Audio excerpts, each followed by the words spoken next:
back to the Shine Lord Radio Show right here on We Talk Radio Network. So let's talk about you for a second. Let's talk about you. God says that he knows the plans that he has for you. Plans align, ladies and gentlemen, with a purpose. This is why we're here. This is why we were created. We have a purpose to fulfill. But here's what I want us to understand. In order to fulfill your purpose in life, you just can't stand still physically. You have to move towards your destiny. This is what God, ladies and gentlemen, expects from us. And we must accept that we have an assignment to fulfill. So anytime you set out to build something, you will often face this thing called resistance. Okay? Anytime you step out of your comfort zone, you can experience vulnerabilities from all angles because life can happen, and life can happen fast. Life can happen at an instance, and things can come out of the middle of nowhere. How many times have you seen the skies be clear and beautiful? Then all of a sudden there's a storm that bubbles up all around you. How many times has the weatherman gotten a forecast incorrect? We thought the weather was going to be something, but then all of a sudden something else happened. That's life. And that's the way things happen. But I want us to understand something. Just because situations can come forth and just because things can begin to happen, when the water gets choppy and you're in the deep blue sea, you still have to understand that you cannot stop moving. What I want us to understand is when attacks, ladies and gentlemen, come your way, what do? Do you turn and burn? Or do you understand that Jesus has overcome this situation? Here's what I want us to know here, that God expects us, ladies and gentlemen, to keep moving towards our destiny. But what I want to ask you is, what do you do when life sends danger your way? Think about that for a second in his life. Because David did this thing. He was very musically inclined, and he wrote these things in the Bible called Psalms. He was a lyrical genius, and he wrote the way he expressed.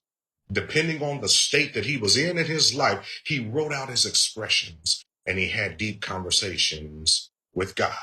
Because as we move into it, our theme on this year is upon this rock will build his church, and the gates of hell shall not, will not, even if it tried, prevail against it.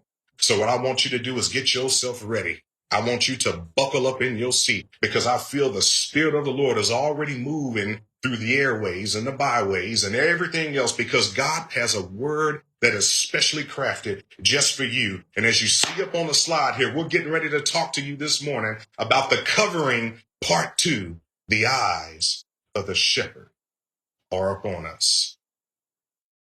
And David was familiar with tending sheep.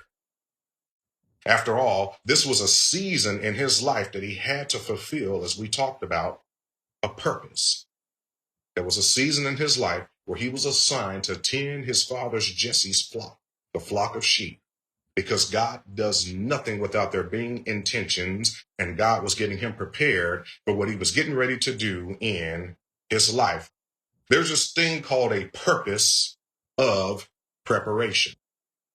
There's this thing called a purpose of preparation. And as we move forward into the progression of our purpose, I'm going to say that again, into the progression of our purpose, as you see it on the slide right now, as you see it across your screen, there is a progression of our purpose. This is why we're talking about moving forward.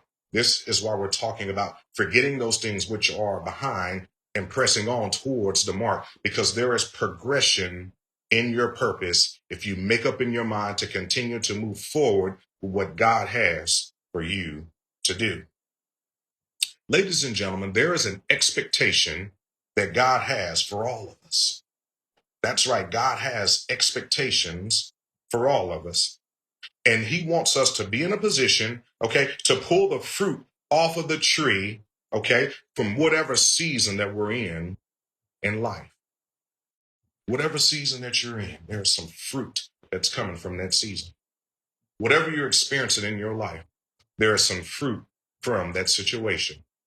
This is the reason why we should always think on those things, the best, not the worst, the good, not the bad. Because whatever that we're doing in life, there is some fruit that is coming from the seeds that are planted in your life. Now, one of the more notable things, okay, about the spring season is that while new birth begins to spring forward, we can often also experience storms. Storms that can produce possible damages to everything that's springing forward. And I paused on storms for a reason, because I wanted that to sink into your spirit. Because as we go into this season here, particularly in the month of March, here's what I want us to know. This is what we all experience, but I want you to understand from a biblical and a spiritual standpoint how this all connects. Okay? Because there is a season that we're stepping in. There is a season of rain. There is a season of strong winds. There is a season of lightning and thundering, flash flooding, and hail. The question that I have for you is, will you spring forward in this morning? Look at the first slide here that we're getting ready to put up. Where will you be when the storm begins to form? Where will you be in your life when the storm begins to form? But here's what I want you to know and understand as we put the next slide up for you on this morning here. Do you give up at the sound of rumbling thunder, or do you seek to take shelter from the rain? Think about that for a second. Do you give up at the sound of thunder, or do you seek to take shelter from the rain? In other words, if I unpack that just a bit here, do you give up just because you heard some thunder? Do you stop and say, there's no way I can keep going? Does all it take is a little rumble and a little thunder to make you stop moving forward in your progression? Because sometimes just because you hear thunder, that doesn't mean that something is actually going to come down and impact you. Do we give power to the sound of thunder? Do we give that much power to the sound of thunder? Or do we continue to move on or let thunder stop us from where we should be going? It's a question I want you to think about.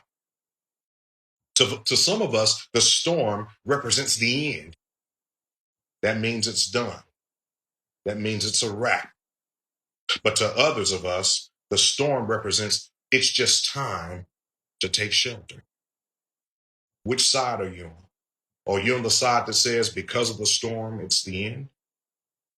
Or on the side that says because of the storm, I'm just going to take some cover? There will be times in life where it seems like we just can't make it. We can't go on. We can't move forward.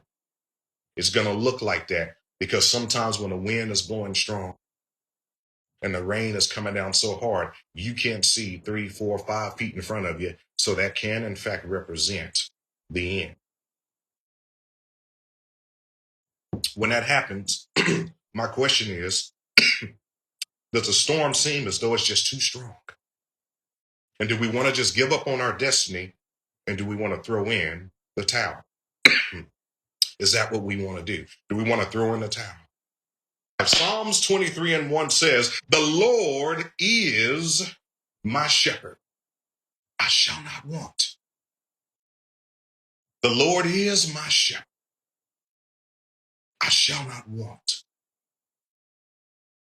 So what I want us to know here is we're sticking with Psalms 23:1. What I want us to understand is, so even though the storm is coming your way, confidence in the shepherd that you won't have a need that can't be met. This is a shepherd that provides. This is a shepherd that doesn't leave you in lack.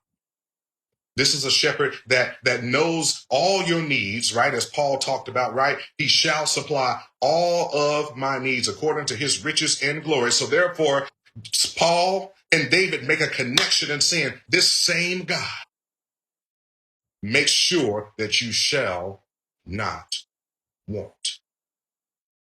Let's go into verse number 20, verse Psalms 23:2. Let's look at verse number 2 here. And as you see up on the slide, it says, and we're still talking about the same shepherd. David is telling us a little bit more about this shepherd that he has come to grow in confidence with. And it says right here, he makes me to lie down in green pastures.